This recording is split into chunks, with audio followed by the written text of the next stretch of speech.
Rosenbloom. We're going to talk a lot of high school football tonight. We're going to talk Eagle Rock football. We're also going to talk about Sierra Canyon volleyball. They may be the best girls team in Southern California. Their head coach, Stefanie Wigfall, will join us a little bit later.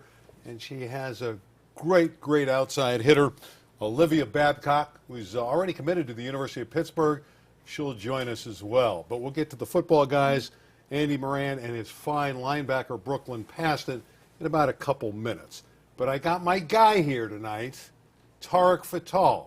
Need to discuss a few things. First and foremost, let's start with a little basketball note. You said you were driving over to the studio, and the great Brady Dunlap of Harvard Westlake announced that he's committing to Notre Dame. That's right. Yeah, he's going to play for the Fighting Irish. Brady Dunlap, really good 6'7" wing, athletic, can shoot it. Had Harvard Westlake in the Open Division last year. Actually knocked off Sierra Canyon, so really good player. And he's committed to play for Notre Dame. So that happened today. Great get for Mike Bray at the University of Notre Dame. Dunlap can really fill it up. All right, let's turn our attention to some football. St. John Bosco, Mater Dei. We're going to put some scores up. Those are the first two we always flash on. They played a couple teams from Hawaii. It seems like that Mater Dei and St. John Bosco mirror one another. They play teams from Hawaii. And the scores are even similar. Mater Dei 42-7 over Milani. St. John Bosco 34-7 over Kahuku. Those two teams are just separated from everybody. I'm telling you, I think it's just a matter of time before some TV network comes in and creates like a super high school league. I'm telling you, and travels these guys and puts these games on TV, because Bosco and Mater Dei are just literally in a universe of their own. They have to fly to different states to play other power teams, and they thump those teams too. So I think it's literally a matter of time. And Cleveland High School had a huge win over Palisades a week ago. Another big game was Eagle Rock over Granada Hills, and we'll get into that when we get to the coaching staff. And Cleveland's playing tonight again at Carson. And the last we heard, they were up by a point in the third quarter. And their great star, Corey Hall, had caught 2 long touchdown passes. That's one of the teams to watch in the West Valley League. They're 4-0, right? And when we think about West Valley, we think of teams like Birmingham and El Camino Real. But here comes Cleveland having a great year, and so they've got athletes, and they could surprise some people. Yeah, and we're going to have them on LA 36, Cleveland hosting El Camino Real. That'll be next week, and our guest on this show will be the head coach next week of the Cavaliers, Peter Gunny. Well, there is a great team that's starting to build some notoriety, the Eagle Rock Eagles. Now, they've had a fine program for a lot of years. Andy Moran seems to get it done just about every year, and Andy's going to join us. And they had a huge win, and I know you were there when they beat Granada Hills last week. I was there, and I was really impressed with just the discipline. Dijon and Daryl Stanley are some of the fastest, most athletic players you're going to see in the city section. And Eagle Rock had no issues with those guys, beat them 37-22. So really good game. Again, the discipline and the defense stood out to me. And I actually talked to Coach Moran earlier in the week, and he said it was one of the better weeks to be a football coach, because he just felt like his team really grasped what he was trying to teach them. And maybe we'll talk about that a little bit tonight. All right, let's bring the coach in. And again, one of the things I think he liked about the game, it was tight at halftime, but his offensive line really came on in the second half and did a terrific job. Coach Moran, there's your linebacker, Brooklyn Pasten. Coach, congratulations on the big win against Granada Hills. And am I right? Did the offensive line come together finally the way you wanted them to come together? Went in the right direction with that group. So, yeah, definitely just took 4 games. Coach, tell us a little bit about Brooklyn, the guy to your screen left, my right. Why is Brooklyn Pasten such a good linebacker, and why is he a young man you selected to have on this show? Well, Brooklyn's one of our team captains. He has been part of our varsity team since we moved him up in the playoffs as a freshman, and he actually saw some playing time as a freshman in 2018. He's a really loyal guy to Eagle Rock. His dad was a great player at Eagle Rock, and to be honest, in this day and age, he's one of these kids that a lot of people are sneaking in your backyard trying to poach. So his loyalty means a lot to me, and I know it means a lot to our coaching staff that he remained in Eagle all 4 years. Brooklyn, talk about the defensive effort it took to really slow down those Stanley cousins and get that win over Granada? Talk about maybe what the game plan was and how you executed it. Yeah, so coming into the game, like, we knew they had, crazy speed, and so it was just going to be, making sure everyone did their job and, hit their gaps properly. And, we spent a lot of time, like, every lunch and every fourth period, watching film as a team and making sure that, everyone knew their assignments. And I think it really paid off, and it showed, Friday when, we got a big win over them. Especially in that second half, I feel like we did a great job. Brooklyn, the assistant coach at Eagle Rock is Greg Pierce, and he's a defensive guy. Tell me what Greg Pierce brings to that defense as a coach and how he's helped you. I think he's, especially his last 2 years, me starting on varsity and, being a linebacker, he prepares really well. Like we'll come in Monday at lunch, and, he has all the formations drawn out and what defense we're going to run, the assignments, and I think that's helped me a lot too, just being prepared.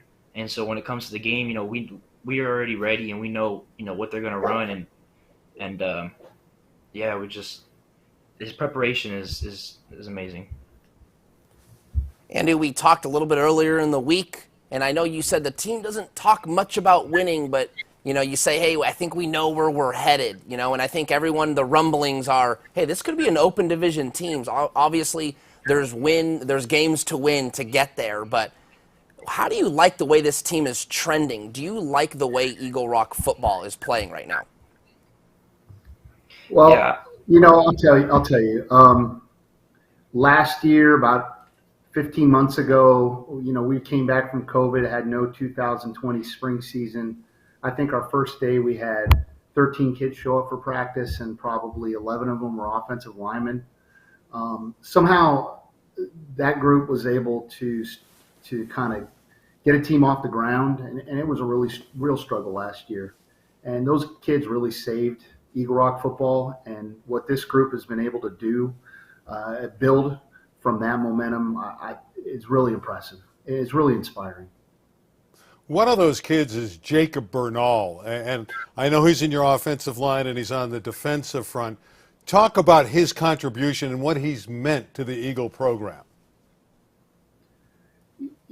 Jacob is no-nonsense, hardworking, does not say much at practice other than getting his players, his teammates in line. He is probably the best two-way guy I've been around since I've been at Eagle Rock. He has a motor on defense. He is hard and difficult to block, and he is a really, really quality offensive lineman, and somebody that I think, along with Brooklyn and several other players on our team that are getting it done in the classroom, are going to qualify and be able to play at the next level. Brooklyn, what's the game you've got circled on the schedule when it comes to league play? What's the big league game everyone's getting geeked up for? Franklin, and why? That's the game. Just, those are our rivals, and, last year we had a tough loss to them at their house, and, that for the last year that game's been circled, and, we've been preparing to, host them and, take it to them this time, and come out with a win this time.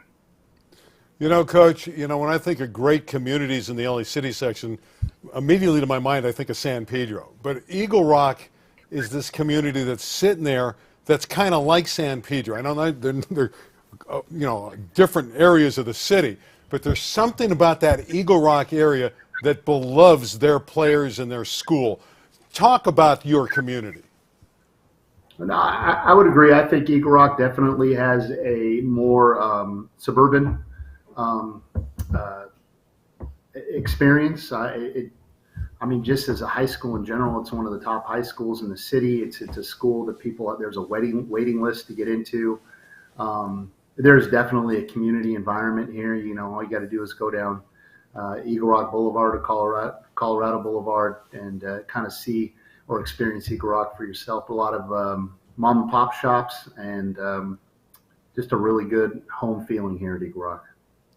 Brooklyn, I want to talk to you about being a senior and what it means to you at Eagle Rock. it's got to be special, one, to have a team that's so far undefeated.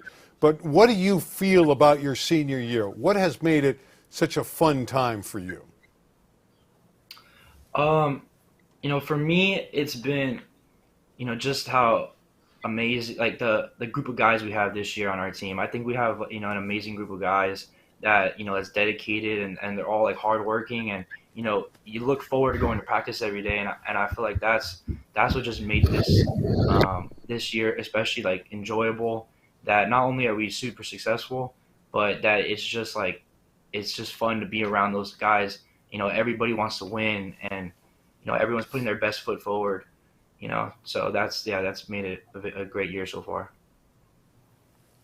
Coach, just kind of talk about keeping these guys engaged on the task at hand. I know you're kind of a week-to-week guy. I actually asked you a question like 5 minutes ago and about where this team's headed, and you went around it, and that's fine. So it only tells me that you're just focused on the week ahead of you, and I love that. Just kind of talk about what that process is like and keeping those guys focused on just the game ahead of you, not what's beyond that. I got you. Well, I mean, I would like to say that it would be a huge honor to be in the Open, and to be one of the Elite Eight in the city is a big honor for any team that comes out of our league. So it's definitely something we aspire to be the best in our league and to be one of those top 8 teams. So I hope I wasn't trying to dodge that question. I just feel really inspired by what this team has been able to build off of last year's team. But we just talk about complacency a lot. We have a group of assistant coaches that bring it up. We were talking about it after the game, not getting too high, not getting too low. We had a long talk about it on Monday. And just, what was special about what happened with beating a team that's as good as Granada Hills was how we did it, and that what we did Monday through Thursday was way more inspiring than what we were able to do on Friday, because what we did on Monday through Thursday. So just trying to remind them of the process and how important that is, and why what we did Friday was so special because of that process. Well, Coach, and Brooklyn, congratulations on a terrific start, 5-0. I think you'll be in the Open. And from what we've seen from City Section football this year, it's going to be wide open, and I give your team just as good a chance as anyone else. I still think San Pedro's the team to beat, but Eagle Rock is definitely in the hunt. And, Coach, I've seen your games for many, many years, back when you were at some other schools, and Andy Moran football teams always seem to be right around the championship. So we wish you the best of luck, and thanks for joining us tonight on SoCal Prep Report. Thank you. Thanks for having us on. Thank we you. really appreciate it. All right, and good luck, Brooklyn. Have fun the rest of the way in your senior year. Eagle Rock's for real. I mean, there's no really super teams. I like San Pedro. I've echoed that sentiment throughout the season here, but there are no guarantees, and Eagle Rock's playing really well. Yeah, you can't write them off, and I saw it with my own 2 eyes. Again, was super impressed. Their discipline. That to me was what stood out. And when you're talking about high school athletics, and you got these young people running around, man, if they can talk to their coach and listen to their coach and execute a game plan, that's going to set you up for success, and Eagle Rock does that. Another team that had success last week was on our air, El Camino Real. They went to Narbonne as an underdog, but it was the Royals that upset Narbonne. They won the game 32-22. It was a great win for Jason Zabalik's team, and we have some highlights from that game. And the first touchdown of the game was Colin Armida up the middle on the opening drive. The Royals scored. This was a, I would call it like an upset. We don't say upset in high school, more of like a shocker. But I did not expect ECR to beat Narbonne. That's the quarterback, Javen Hall. He's a junior who can really run the ball. But really the back-breaking play for El Camino Real was the interception by Caden McCoy. And it's going to happen right here. It was about an 80-yard return. Narbonne was driving. They would have cut the lead down to inside of a score. It would have been a 6 or 7 point game if they would have got a touchdown. This turned the tables on the Gauchos. McCoy's touchdown. This is one of the big plays in recent years for El Camino to get a win over a team from the Marine League like Narbonne. Well, I'll tell you what, sometimes, I know Jason Sabalik's been coaching the right way, and when you're in high school and the team's not winning, it's hard to continue to keep on that path, and sometimes you need a nice victory to show those kids, hey, you're doing it the right way. So to go on the road and get a win like that, pretty impressive. It really is. They have a bye this week, El Camino. Next week, we'll have them on the air again against Peter Gunny's Cleveland team in Corey Hall, and that should be fun. You're talking about interesting coaches. I'm going to let you introduce the next coach and player. I know you like these people from Sierra Canyon. Yeah. I saw Sierra Canyon play on Tuesday night, the girls volleyball team. Coach Stefanie Wigfall and player Olivia Babcock. Really impressive win over Alamany. Swept them and unbeaten in the Mission League. And Alamany has a terrific team. That kind of surprised you? They beat them 3 straight? Man, I kind of felt Sierra Canyon would get the win. Sweep, I felt like Alamany might have got a set off them, and they almost did. But no, it was a sweep, so that was a little impressive. Let's find out from Stefanie right now if she was surprised that they won in 3 straight games. Stefanie Wigfall, we got to congratulate her. She just had a new child, a baby boy, about a month ago, and congratulations. So we bring Stefanie and Olivia in to talk about the Trailblazers volleyball program. They are. I'm not sure which one the student is and which one the coach is. They both look so young. But Stefanie, congratulations. Olivia, congratulations to you as well on a great senior year. And Stefanie, we'll start with you. Were you surprised? I know you won earlier today against an inferior Notre Dame team, but this win over Alamany was special. They're very good. Were you surprised that you knocked them out in 3 straight sets? Yeah, I mean, I always say I go into every match expecting to lose. That's just how I mentally prepare. Not to say that, I don't have a certain level of confidence in this team, but for me, I'm always going in feeling like the teams are going to give us their absolute best. So, the result, I wouldn't say I'm surprised, but I also wouldn't have been surprised if we were there for a 5-setter. I just think, volleyball is so dependent upon, serving and passing and the little details of the game. So I'm going to go with no, I wasn't surprised, but I also really respect that team. And I just know my team really wanted that win. So it was a fun game. It was a fun match. All right, give us a baby update. How's the child doing? Oh, he's great. He's great. He's my second boy. Our house is just loud and chaotic, and we love it. Obviously didn't plan that perfectly right with the newborn born right during high school season. So that's been fun trying to juggle all of those things. But, the community's been great. Sierra's been great. The team, everyone's just been so supportive of us and our family. And so they're great. Both kids are great. And the new guy is just the perfect addition. So it's been fun. Olivia, we saw you on Tuesday. You had such an impressive game. Talk a little bit about your senior year and just what the team is trying to accomplish. Are there kind of day-to-day goals, week-to-week goals, big goals? Talk about the team goals this year. I really think we are a day-to-day team. Honestly, I feel like every practice, our goal is to get better.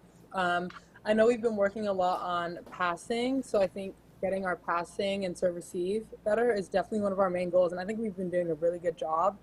And another goal, just an overall goal that we have, is to stay consistent. And I think that's what's been really getting us through and making us as successful as we are. So, yeah, that's probably what I'd say. Olivia, you have an immense total, like 5 kills per set, which is a huge number in prep volleyball. What motivates you to get better? Because you're the star every night. You're the one seeing the ball. You're the one putting it down, going from antenna to antenna. What's your drive? What's your motivation? Every day I want to get better. I always tell myself, I need to work on this, I need to work on this. And every night before a game, I'll write down my goals for that game. So that already motivates me a little bit. And then before the game, I'll just review it to myself and tell myself what I'm trying to do. And I just go out there and do my best to do it. So I think that's why I've been performing as well as I have recently. Coach, we've seen numerous great Sierra Canyon volleyball players go on and play at the next level. And not just play, but do well.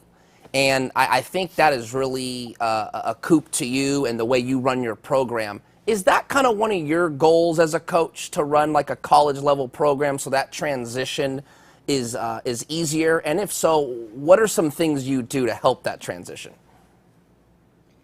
Yeah, I think it's twofold, because not every high school athlete is gonna get that opportunity to go and play at that next level.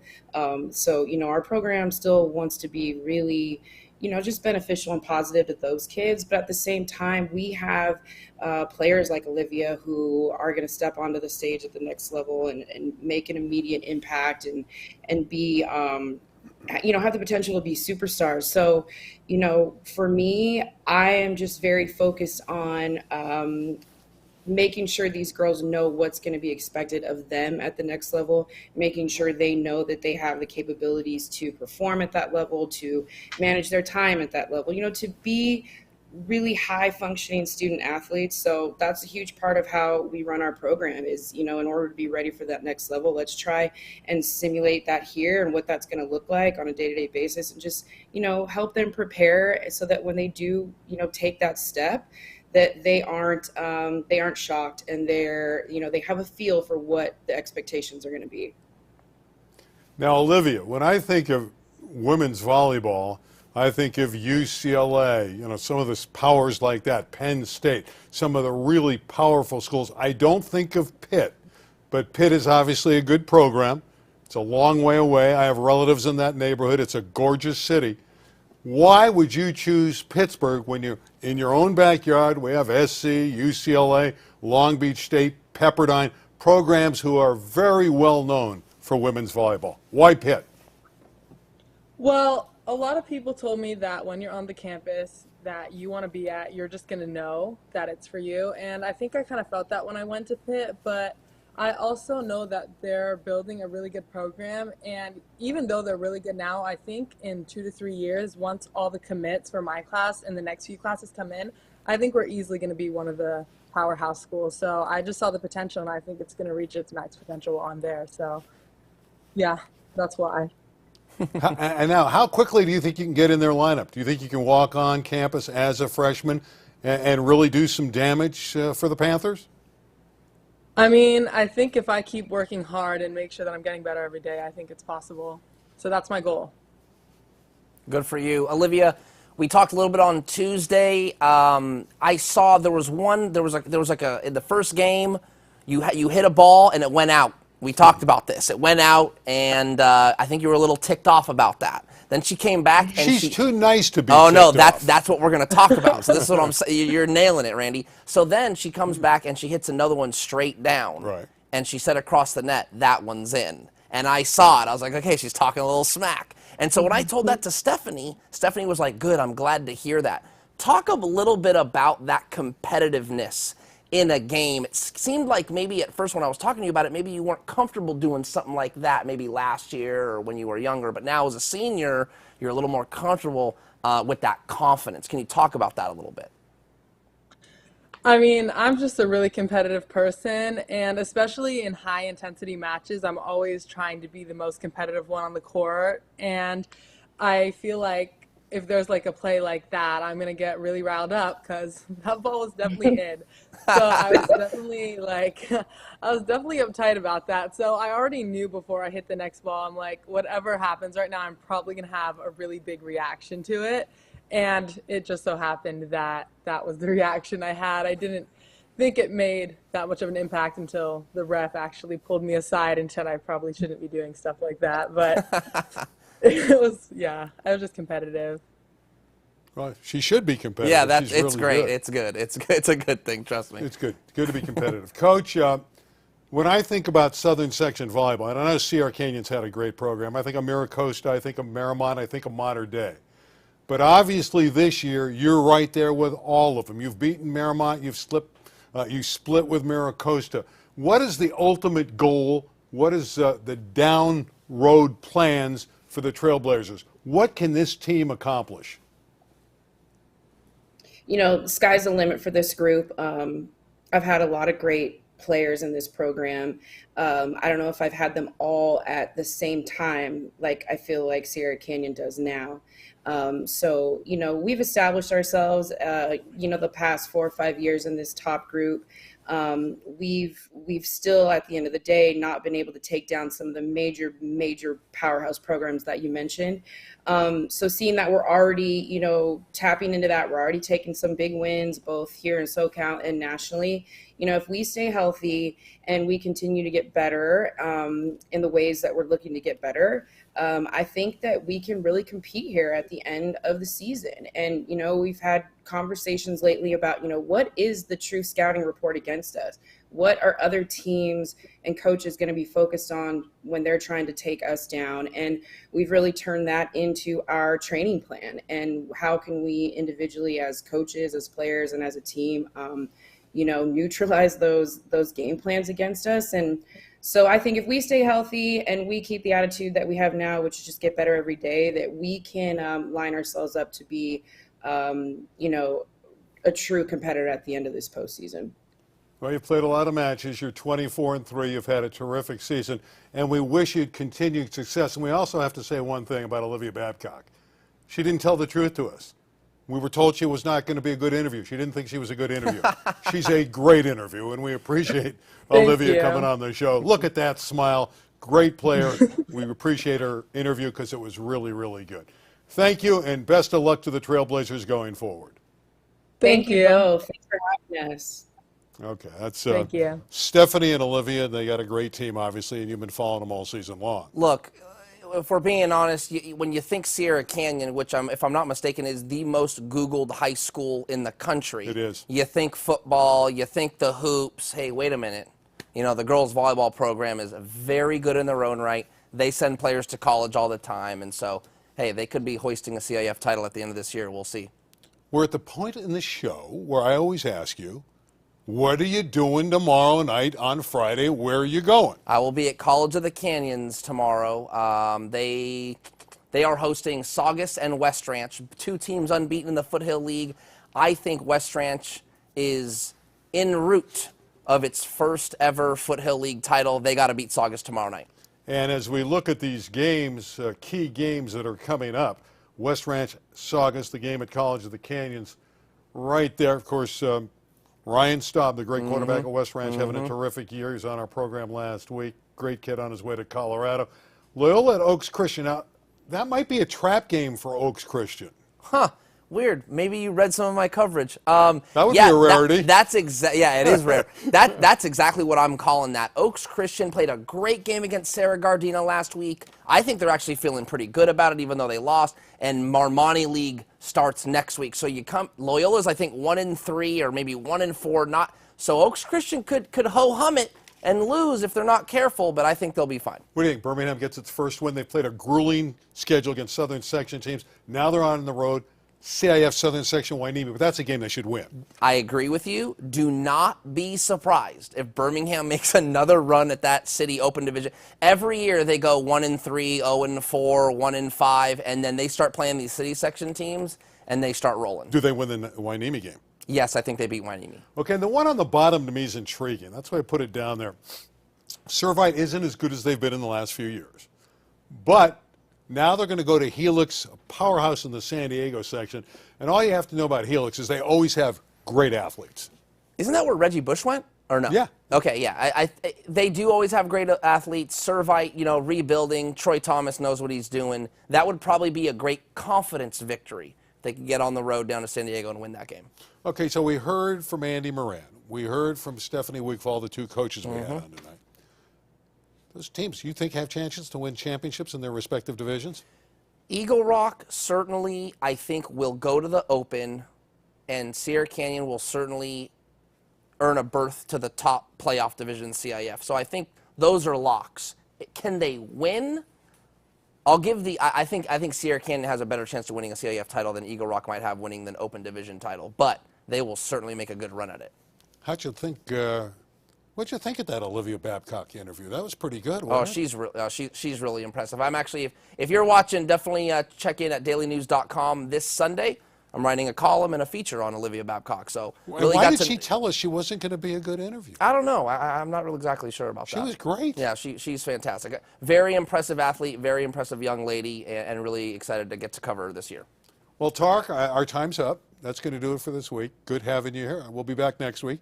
And we know for sure we're going to have Peter Gunny of Cleveland High School next week as well to preview that game with El Camino Real, which now figures to be a really good game since ECR has put together a couple of victories in a row. So for Tarek and our entire LA36 crew, I'm Randy Rosenbloom saying so long for now, and we'll see you next week, Thursday at 9, right here on LA36 for SoCal Prep Report.